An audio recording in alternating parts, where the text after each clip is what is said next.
Cult of the Lamb is a cult management action roguelike game where you play as a resurrected lamb who must lead their cult while slaying the heretics who have chained your god. You build up your cult by spending your followers' faith and devotion to upgrade and unlock new buildings and grow your power, then crusade into the lands of the Old Faith, slaying heretics, gathering resources, and saving the inhabitants of these lands so you can indoctrinate them into your cult.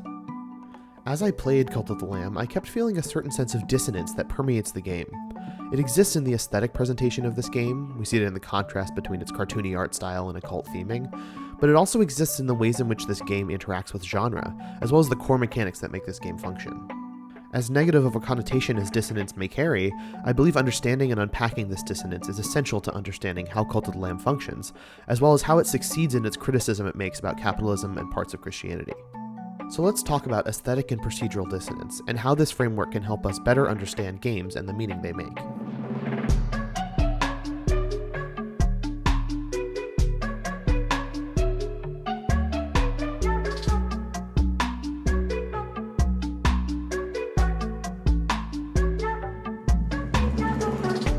Game studies, the term dissonance is most frequently associated with the concept of ludonarrative dissonance, a specific dissonance that arises for players when the narrative told by the procedural elements of a game is at odds with the narrative told by the story of a game. I want to move away from this pervasive concept and introduce procedural and aesthetic dissonance as a new framework for understanding dissonant aspects in a game. Let's talk about dissonance for a second. In general, dissonance refers to a tension or clash resulting from the combination of two disharmonious or unsuitable elements. In Western music theory, where this term is most often used, dissonance is defined as a mingling of sounds that strike the ear harshly, as opposed to consonance, a stable or harmonious mingling of sounds. Let's look at the minor second, for example. As we can hear, these notes clash strongly with each other. Left alone, they can feel harsh, sharp, or unpleasant. In the history of Western art music, dissonant intervals have historically been seen as improper or even devilish. However, we see dissonances all the time in music, especially in typically beautiful or harmonious music. All these dissonances need is a little bit of context. When we play this context and our dissonance and put them together, we get a beautiful and harmonious chord. This harmonious combination is much more interesting than the consonant context we began with. So, within music at least, dissonance plus context equals harmony, with a side helping of added interest. So how can we apply this understanding of dissonance to our new framework of aesthetic and procedural dissonance? Expanding on Ian Bogost's understanding of procedurality, procedural dissonance looks at the specific procedural elements of a game, its mechanics, its rule sets, its points of interaction, and how they might be in conflict with each other or with the intent with which they were implemented. Aesthetic dissonance, on the other hand, looks at the aesthetic elements of a game, its art style and its music, but also its play experience, and how these elements can contradict one another, as well as how they might clash against learned aesthetic expectations of any of these elements.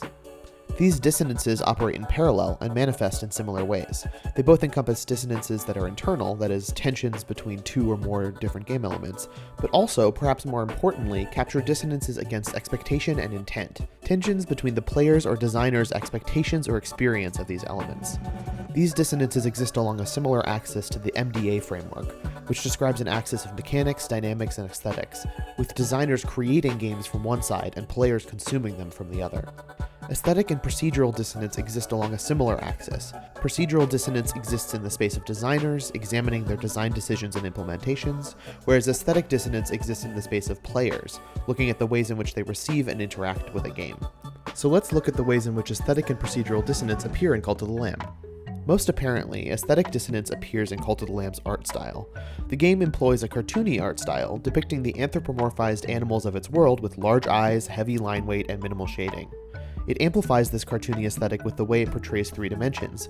Characters and objects in the game are simply layered 2D sprites standing up, always facing the camera, imbuing an almost paper-cut aesthetic to the game. This visual style is in conflict with the visual content of the game, depicting Lovecraftian horrors, eldritch sacrifice, and other demonic, gory, blood-dripping from the eyes imagery, creating a sharp contrast between the typical expectations of the art style and the content it depicts. Aesthetic dissonance also arises in Cult of the Lamb's music.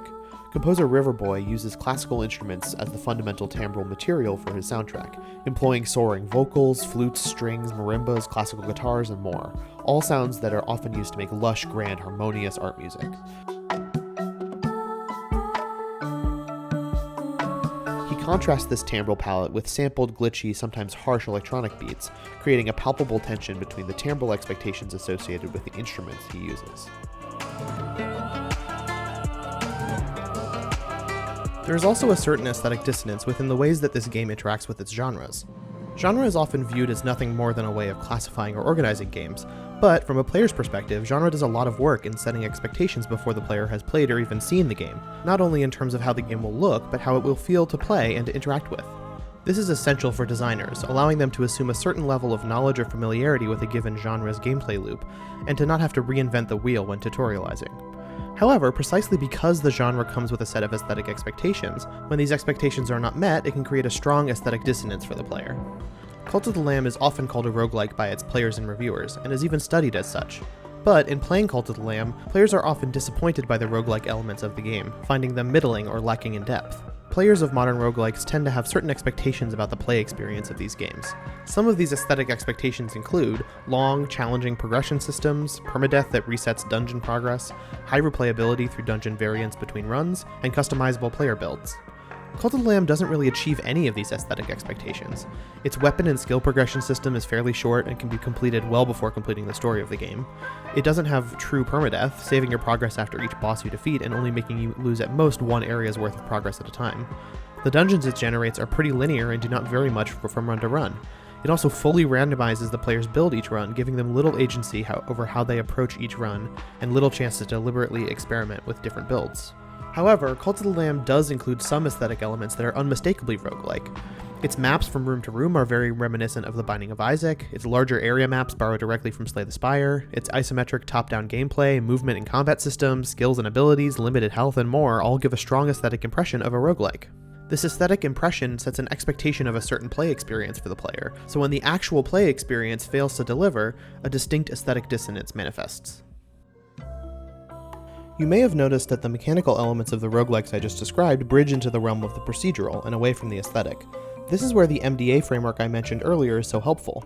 The axis it describes, of mechanics to dynamics to aesthetics, exists as a spectrum. For this particular case, the procedural elements of roguelikes I described start in the realm of mechanics, the way the game procedurally functions. But we are interested in the way that they impact the play experience, so they move through dynamics, their runtime behavior, and the way the player interacts with them, into aesthetics, the emotional response the player has to these mechanics. In addition to its roguelike aspects, Cult of the Lamb also offers players a colony management aspect through the building and upkeep of their cult. The game makes an effort to synergize these two parts of its gameplay loop, but the ways in which it does so, as well as how it undermines these linking mechanics, lead to a clear procedural dissonance between these halves of the game. The main two mechanics that link the roguelike and management parts are the resources you gather on crusades and the weapon and curse upgrades. Cult of the Lamb entangles its resource management gameplay with its roguelite gameplay by implementing resource collection into its crusades. You fight your way through a crusade, collect resources, and you only get to keep all of them if you make it out the other side. This seems like a great way to facilitate interaction between these two parts. The more you want to grow your cult, the more crusading you need to do. Except, many of the resources in this game, especially wood, stone, and seeds, the primary ones you gather in crusades, can just be farmed inside your cult. Sure, you need an initial investment of some resources to get those farms started, but at a certain point you start to be self-sufficient, not really needing to make resource runs to the lands of the Old Faith. On top of that, the resources that can be found only on crusades, bones and grass for example, can be eventually farmed using the missionary building. Even your followers, the very lifeblood of your cult, the people for which you have to fight round after round of heretics to free, can be purchased via spider delivery service or just farmed through the missionary. The weapon and curse upgrades are similarly dissonant.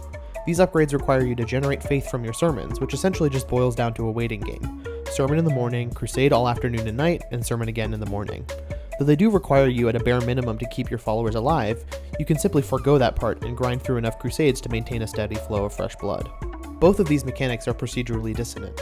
They attempt to unify the management and roguelite halves of the game, but are undercut by other mechanics that allow their main linking factor to be circumvented. They thus have a distinct tension between the intent of their design and the execution of their implementation. Interestingly, as a player, I felt the impact of this procedural dissonance particularly acutely.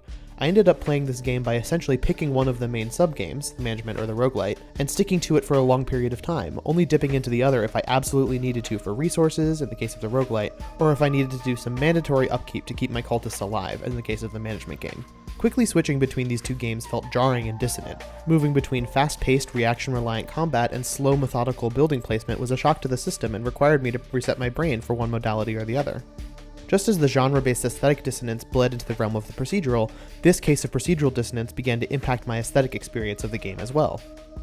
So what do we do with all of this dissonance? What context can we add to make these dissonances harmonious? What meaning is this game making exactly? Cult of the Lamb is not shy about its parody of Christianity or capitalism. The game prominently displays classical Christian demonic imagery, calls its bosses bishops, its runs crusades, and its enemies heretics, and has you play as a resurrected lamb empowered by God to bring salvation to the world, a clear Jesus reference. Also, early in the game, the one who waits tells the player, do not make the mistake of becoming a servant of your followers. They are for you to use to your advantage. Their faith is a resource, spend it as you would gold, very explicitly asking the player to form their cult around capitalist ideologies.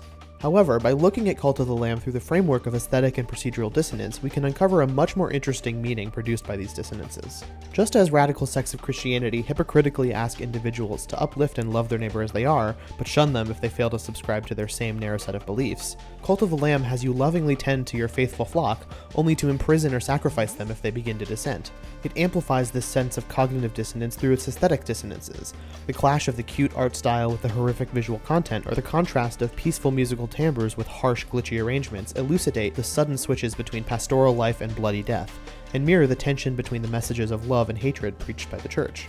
Just as capitalism asks an individual to work tirelessly for their personal financial gain, only to funnel the value they generate to the top of the food chain, Cult of the Lamb expects you to exploit your followers' faith and labor, and harvest those resources as you would stone or berries from your farm. The game's procedural dissonance, which results in the player committing to one game mode or the other, results in players either tirelessly working their followers so they might produce enough resources for perpetual growth, or treating their followers directly as an expendable resource, harvesting their faith with little care for their lives as individuals, closely mirroring the treatment of workers that arises from late-stage capitalism. Cult of the Lamb's aesthetic and procedural dissonances sometimes seem to detract from the play experience by being in conflict with player expectations or designer intentions. However, put into context, we can see how harmonious they really can be, emphasizing the hypocrisy and dissonance of the systems it criticizes. Cult of the Lamb is meaningful not in spite of these dissonances, but in concert with them, producing new dynamic meaning out of these tensions. Using this framework of aesthetic and procedural dissonance, we can more clearly analyze conflicting elements within games, as well as the tensions between player expectation, designer intent, and actual implementation. Then, using our better knowledge of these dissonant elements, we can start to understand what role they play in these games, and how they contribute to the ways in which these games produce meaning.